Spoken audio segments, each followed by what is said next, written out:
do remember is that people that could not afford the rent, they threw their furniture out on the street. They're homeless.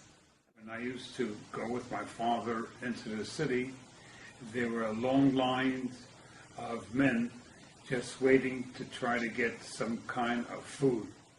At our time, things were so hard that when we got it, we appreciated it. We see these children today get things, and they don't appreciate it.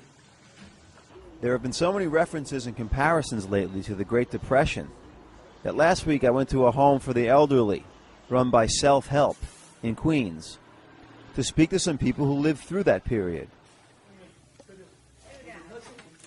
Among the mahjong and card games, I met Edmund DeGrossa, an 86-year-old veteran who grew up in downtown Manhattan. When it comes to food, you put it on the table. We used to forks. My mother said, "What kid going ahead? You're going to hit me with the fork." I said, "No, Mama, we'll wait till you get your hand away and we'll eat." Anything she put, we ate, because if you didn't eat the food, that was it. You went hungry. There was Irving Chipkin, who was 88 and grew up in the Bronx, the son of a tailor. He had to do ditch digging and things like that in order to get some money so that we could have food on the table. There were people that had little push carts that sold apples for 5 cents. You know, if you had the fortune to have the extra 5 cents, that would be good too.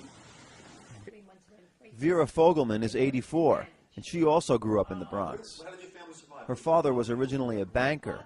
He worked as a waiter after the crash. He was a linguist. He spoke 11 languages, read and wrote them.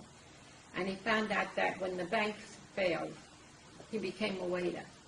And of course his languages helped him, because whatever he waited on, he spoke their language. We had stew practically every day. She'll take 2 lamb chops and then every vegetable you could think of into a pot, because it was so much cheaper. We're now in the midst of something which is extremely terrible, and hopefully in time we will survive. This country will be back on its feet again.